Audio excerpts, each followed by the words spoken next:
கிறிஸ்துவுக்குள் பிரியமான தேவ ஜனமே, உங்கள் ஒவ்வொருவரையும் இயேசு கிறிஸ்துவின் பரிசுத்த நாமத்தில் அன்போடு வாழ்த்துகின்றேன்.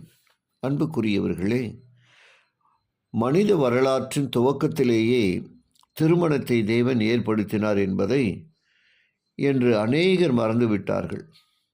மிகவும் முக்கியத்துவம் வாய்ந்த தேவ ஏற்பாடாக இது. அதனால்தான் ஆதியாகமம் 2:18 தேவன் இவ்விதமாய் சொல்லுகிறார், மனுஷன் தனிமையாய் இருப்பது நல்லதல்ல, ஏற்ற துணையை அவனுக்கு உண்டாக்குவேன்.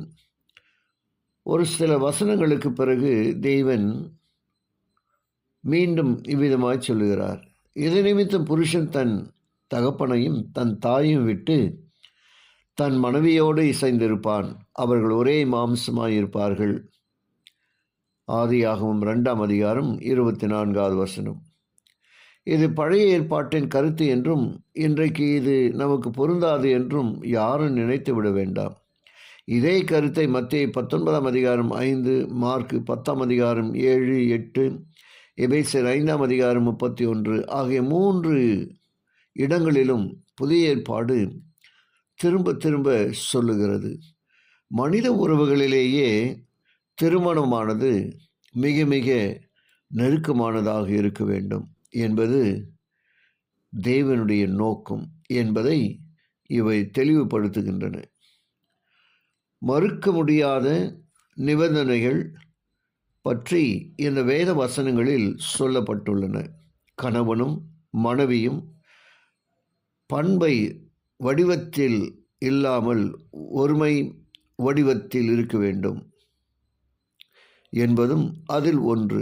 திருமணமானது ஒரு ஆணுக்கும் ஒரு பெண்ணுக்கும் இடையே உள்ள ஒரு ஏற்பாடு. அது பற்றி 1 கொரிந்தியர் 7:2 நாம் இவ்விதமாய் வாசிக்கின்றோம், ஆகிலும் வேசித்தனம் இராதபடிக்கு அவனவன் தன் சொந்த மனைவியையும் அவள் தன் சொந்த புருஷனையும் உடையவளாய் இருக்க வேண்டும். இதை கூட்டி பேசுவதும் குறைத்து பேசுவதும் மனிதன் தானாக செய்கிற செயல். ஏதெனில் தேவன் ஏற்படுத்திய மாதிரிக்கு முரணானதாக இருக்கும். திருமணத்தை குறித்து நித்திய நோக்கத்தை அசட்டை செய்வது அவ்வளவு எளிதானதல்ல.